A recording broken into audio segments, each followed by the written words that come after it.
व्यवसाय ने निकाय और पंचायत चुनाव में बीजेपी की बड़ी जीत का दावा किया है और कहा है कि चुनाव के बीच प्रदेश का दौरा उन्होंने किया है। इस दौरान जनता का भारी समर्थन बीजेपी को मिलता नजर आया है। सीएम ने कांग्रेस पर जनता को ठगने के भी आरोप लगाए।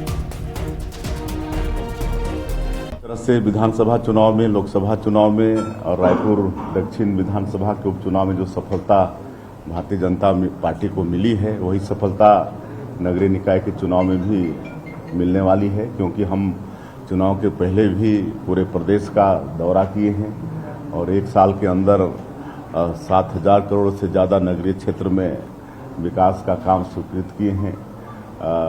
और चुनाव के बाद भी हम लगातार हर जगह गए हैं, हर निगम में गए हैं।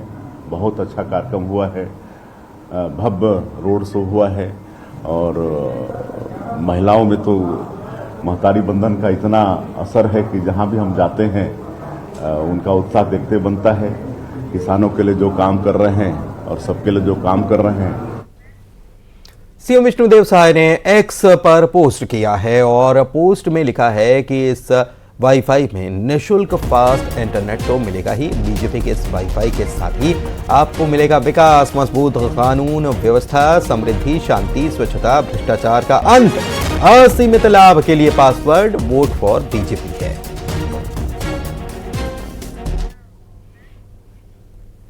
और इधर निकाय चुनाव को लेकर रायपुर पुलिस ने फ्लैग मार्च निकाला है। गुंडे बदमाशों की धरपकड़ भी तेज कर दी गई है और अलग अलग जोन में फ्लैग मार्च निकाला गया है पुलिस के द्वारा।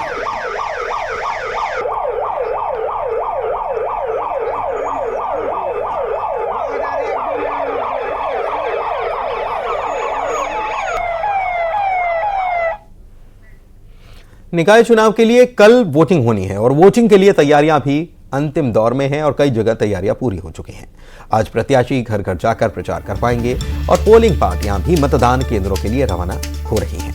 10 निगमों में कुल 89 मेयर प्रत्याशी और 79 मेयर प्रत्याशी और कुल 1889 पार्षद प्रत्याशी चुनावी मैदान में हैं। इसके अलावा नगर पालिका और नगर परिषद के लिए भी प्रत्याशी मैदान में हैं। 15 फरवरी को निकाय चुनाव के नतीजे आ जाएंगे। अलग अलग तस्वीरें रायपुर, अंबिकापुर, दुर्ग, कोंडागांव, बालोद और सुकमा की आपको दिखा रहे हैं, जहां से पोलिंग पार्टियां रवाना कर दी गई हैं और कल मतदान होना है। तो तस्वीरें राजनांदगांव, जगदलपुर और मुंगेली की भी आप देख पा रहे हैं। यहां पर भी पूरी मुस्तैदी से प्रशासन ने कमान संभाल ली है और सारी तैयारियां अपने अंतिम दौर में नजर आ रही हैं।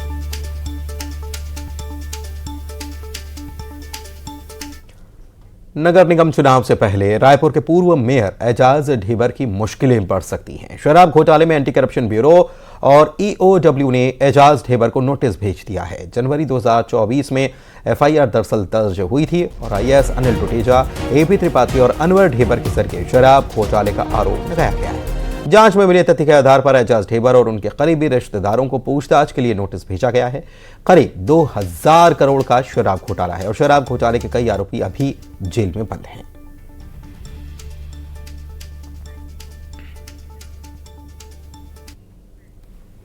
इधर प्रधानमंत्री नरेंद्र मोदी के परीक्षा पर चर्चा कार्यक्रम को सीएम विष्णुदेव साय ने भी देखा और सीएम ने कार्यक्रम के लिए प्रधानमंत्री को धन्यवाद किया और कहा कि छात्रों को इससे जरूर फायदा होगा। अभिभावक भी बच्चों पर दबाव नहीं बनाएंगे।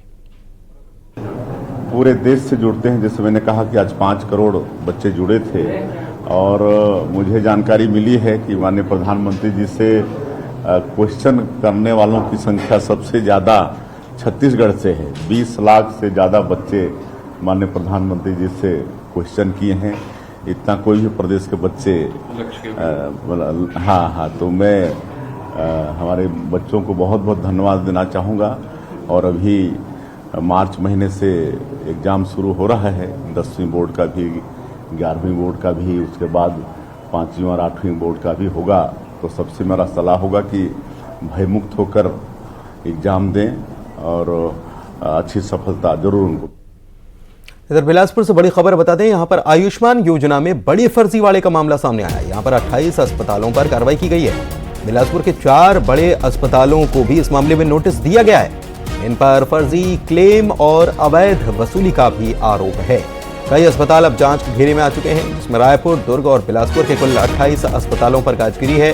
स्वास्थ्य सचिव के निर्देश पर स्टेट टीम ने यह छापे की कार्रवाई की है और गड़बड़ी करने वाले अस्पतालों का रजिस्ट्रेशन तक रद्द करने की तैयारी चल रही है।